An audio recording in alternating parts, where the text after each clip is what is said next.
In a move that shocked the world, Netflix has teased the Snyderverse. For Warner Brothers Discovery, this is like the STD that won't go away, all while Zack Snyder stirs up controversy with recent image drops. James Gunn expands the DC universe before the Netflix merger, while Warner Brothers Discovery rallies behind him. Let's get into it. It's possible we are closer to seeing an Elseworlds Snyderverse project than ever before. I say Elseworlds because WBD has fully backed James Gunn's DC universe, but more on that later in this video. In two separate promotions Netflix has used when promoting WBD's acquisition includes imagery from the Snyderverse. The first instance, I didn't think much of it. Zack Snyder's Justice League was referenced in a collage promotional piece, but then it happened again, this time in video format, specifically when discussing value for investors and showing Zack Snyder's Justice League. Because nothing reassures shareholders than external online arguments and 4-hour movies. This leads me into wondering, is Netflix actually considering an Elseworlds Justice League project? Talk about an announcement that would rile up the internet like nothing before. Justice League 2 and 3, and possibly Ben Affleck's solo Batman movie. And after J-Lo 2.0 flopped harder than Daredevil, you never know. During this time, Zack Snyder and those involved in past DCEU projects have been going all in when promoting old work. From December 1st to January 11th, Snyder posted 12 DCEU photos, including Henry Cavill in a Christopher Reeve-esque classic costume, Michael Shannon as Zod, Ray Fisher as Cyborg, and Ben Affleck as Batman. An image from the nightmare world intended for Justice League Part 2. Larry Fong, a longtime cinematographer for many of Zack Snyder's projects, including Batman v Superman, excited the fandom by saying, "I thought it was kind of funny people thought we are all gathering forces to reveal news or something. Maybe there is, but I don't know. I haven't talked to Zack. Honestly, I'm not hiding anything." Some fans have responded with the Bruce Wayne quote from Batman v Superman, "If we believe there's even a 1% chance." And hey, if Ezra Miller can avoid jail time after allegedly choking out a fan on camera, anything is possible. Now look, this confirms Larry does not know anything, but it does solidify the fact he wasn't told it wasn't happening either.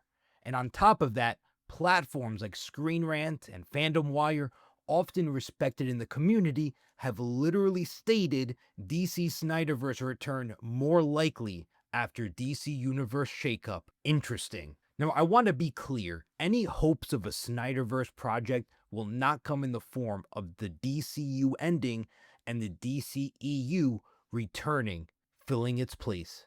First off, the Snyderverse is essentially the final chapter of their story. Justice League Part 3 was intended to end the universe, but as an Elseworlds saga, it could include Ben Affleck's Batman solo film, where he squares off against Deathstroke, Man of Steel 2, Harley vs. Joker, Flashpoint, and of course, Justice League Part 2 and Justice League Part 3. Basically every bullet point Snyder fans recite like a rosary at night. Don't wait around for a Will Smith Deadshot movie though. Remember though, full context matters, and simultaneously, Warner Brothers Discovery has truly rallied behind James Gunn and his DCU. They have pushed Superman for 16 Oscar categories, including Best Picture, Best Director, and Adapted Screenplay for James Gunn, Best Actor for David Corenswet, Best Supporting Actress for Rachel Brosnahan and Isabella Merced, and Best Visual Effects, eyeing the first Superman Oscar since 1979. It's also up for Golden Globes in drama slots such as Best Picture, Best Director, and Actor. Studios run these big award show pushes only for films and universes they're committed to long term, not ones they're ditching. And the DCU is officially expanding past Superman. WBD is beginning production shortly on the Jimmy Olsen show, which will focus on the villain Gorilla Grodd. a predominantly Flash and Justice League antagonist. Then you have the reported news from Man of Tomorrow saying Wonder Woman will appear in the film and casting is happening now. And of course, we have the Batman saga officially beginning in Clayface, our first look into Gotham City, which will undoubtedly include infinite world building.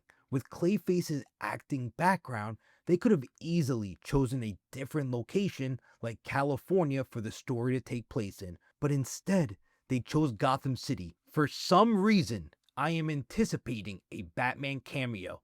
Remember how Titans Season 1 was able to have incredible Batman scenes without showing the actor's face? I don't see the studio making the same mistake as Sony's Spider-Man movies without Spider-Man. But hey, we'll find out together. And after all, if Creatures Commando can have a Batman cameo, how the hell will a Batman movie in Gotham City not have one? Keep in mind a few uncertainties for everything mentioned here. First, Netflix acquiring Warner Bros. Discovery is not 100% happening. There are regulatory hurdles that have to be overcome in order for this deal to happen. On January 11th, for example, Donald Trump shared an editorial and added the supplemental caption, "Stop the Netflix cultural takeover." Not words you want to hear if you're rooting for the acquisition. And of course, there's timetables. Even the most aggressive predictions have this deal finalizing and truly being in place by early 2027, a year from now. That means all of these potential Elseworlds projects can't even begin pre-production until this happens. As for James Gunn's DC Universe, everything, of course, hinges on continued growth and popularity for the universe. If Lanterns, Supergirl, Man of Tomorrow, and Clayface are all negatively received and fail to profit, a company shakeup would be the perfect time to end this universe. But there is no reason to believe that at this moment. Superman profited, Supergirl and especially Clayface have modest budgets, making profiting even easier. And the demand for Lanterns featuring Jon Stewart and Hal Jordan is off the charts. Let me know what you think about all of this in the comments.